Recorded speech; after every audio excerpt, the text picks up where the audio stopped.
Welcome back to my channel Manoj sir coaching Bhabanipur.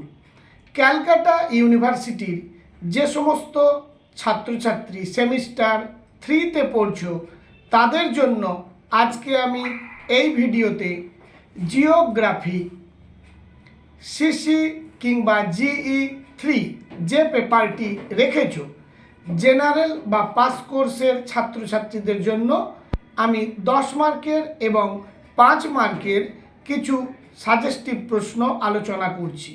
আশা করি এই প্রশ্নগুলো তোমরা ভালোভাবে তৈরি করলে অতি অবশ্যই পরীক্ষায় 100% কমন পাবে।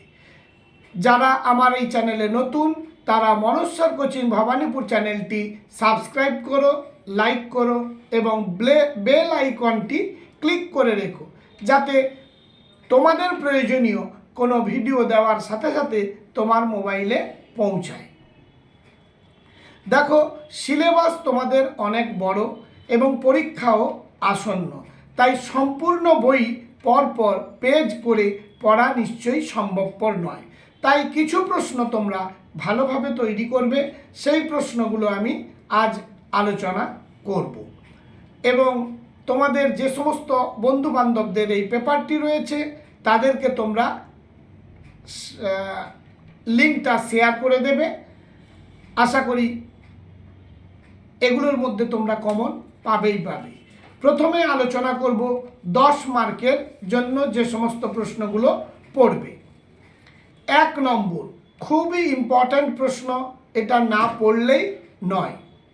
ভন থুনের তত্ত্ব অনুযায়ী বিভিন্ন কৃষিভূমি ব্যবহারিক অঞ্চলগুলির বিবরণ দাও। ভেরি ইম্পর্ট্যান্ট প্রশ্নটি। 2 নম্বর ভারতীয় জনগোষ্ঠীর জাতিভিত্তিক শ্রেণীবিভাগ করো। একই সঙ্গে ভারতীয় জনগোষ্ঠীর বৈশিষ্ট্যগুলি আলোচনা করো। ইম্পর্ট্যান্ট প্রশ্ন। 3 নম্বর পরিব্রাজনের কারণ লেখো এবং পরিব্রাজনের শ্রেণী বিভাগ করো। পরবর্তী প্রশ্ন, আয়তন ও আকারের ভিত্তিতে গ্রামীণ জনবসতির শ্রেণী বিভাগ করো। প্রশ্নটি খুবই ইম্পর্ট্যান্ট, ভালোভাবে তোমরা কিন্তু তৈরি করবে। আর বলে রাখি, যদি আর কোনো সাবজেক্টের তোমাদের সাজেশান প্রয়োজন হয় তাহলে কমেন্ট করে জানিও।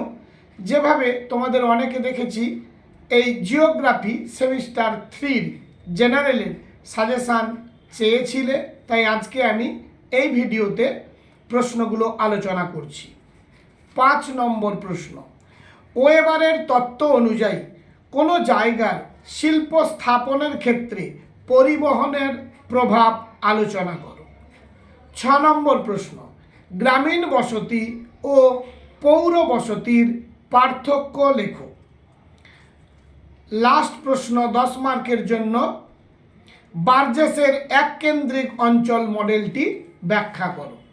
এই 7টি প্রশ্ন পড়লে তোমরা আশা করি যে 10 মার্কের প্রতিটি প্রশ্ন তোমরা কমন পাবেই পাবে।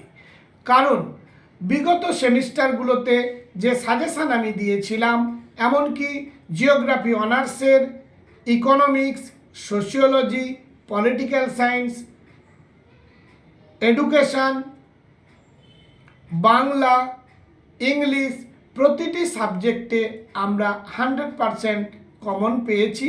সেই হিসেবে তোমাদেরও বলছি এই প্রশ্নগুলো ভালোভাবে তৈরি করবে। 5 মার্কের জন্য যে প্রশ্নগুলো তোমরা পড়বে, 1 দাগ, গ্রামীণ বসতি গড়ে ওঠার কারণগুলি লেখো।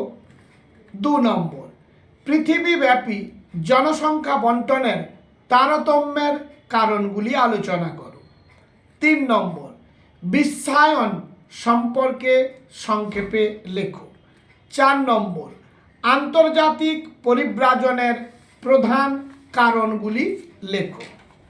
5 নম্বর ভারতে সমসাময়িক 2টি সামাজিক সমস্যার উপর আলোকপাত করো।